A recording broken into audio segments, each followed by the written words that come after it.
tests shouldn't be biased. They're not Pentaxian shooters. Unless they're getting paid from someone else to say something different, then, you know, you either get a good review or a bad review.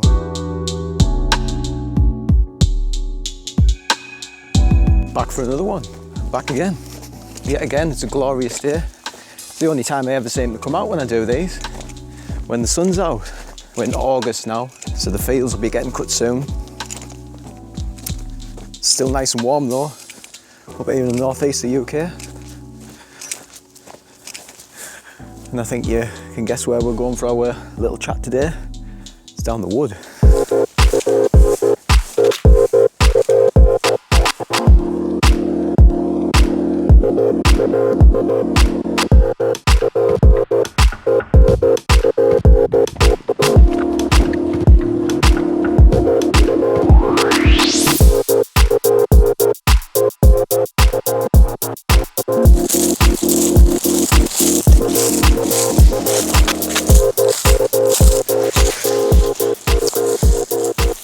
It's a canny spot down here.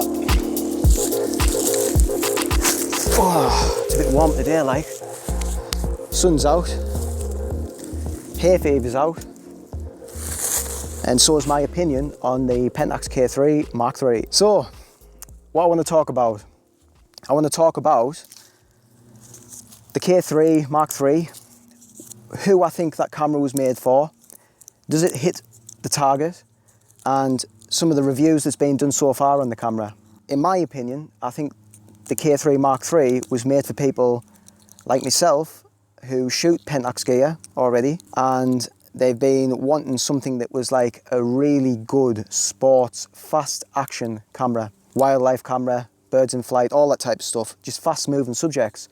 So something with improved autofocus, a modern autofocus system, and decent frames per second, you know, just a good all-round sports camera. So on paper, it sort of does tick those boxes. The reviews that's been done so far on the camera are by people there's two categories in my opinion. There's people who already own Pentax gear, who've upgraded to the K-3 Mark III, and then you've got camera channels, YouTube channels, and individuals who review cameras in general all the time.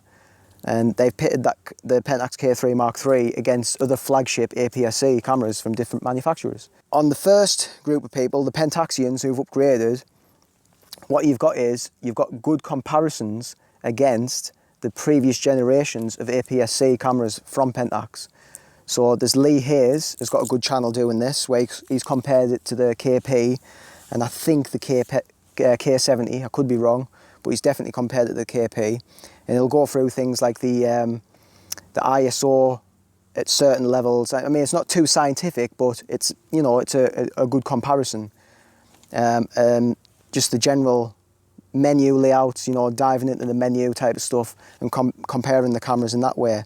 And there's Kobe as well. He's got a good YouTube channel which dives into the same type of stuff. And I'll put links to them two channels down below if you want to check those guys out. They've got loads of videos on their Pentax gear. Second category, like I say, you've got the camera channels who review and pit cameras against each other all the time. Their tests shouldn't be biased. The ones that are in controlled environments from these reviews, you know, you can't really argue with that type of stuff. If it's done in a controlled environment using like for like lenses, lighting, all that type of stuff, then those tests are what they are. Whether the new Pentax camera outperforms or underperforms against the competition, it is what it is. You can't change that. Unless they're getting paid from someone else to say something different, then, you know, you either get a good review or a bad review. And I don't want to go into that too much because I don't really know the ins and outs of it, but you get some varying reviews, don't you? What I really want to see in terms of a review for me to buy that camera, bearing in mind that I think personally that camera was made for someone who shoots sports and action, which is 90% of what I do really. So for me, some sort of review on that would be to go to something like a motocross track, or maybe it's an athletics track. Get the people sprinting around the track. Football would be a good one, American football. Something where you're going to really see if the camera can do what it was supposed to do. Because in my opinion, like I say, it was meant to fill a gap in the Pentax's lineup where the they had really good image quality, but they didn't really have a dedicated wildlife and sports camera. And I think that's what the K-3 Mark III was aimed at doing, was bridging that gap.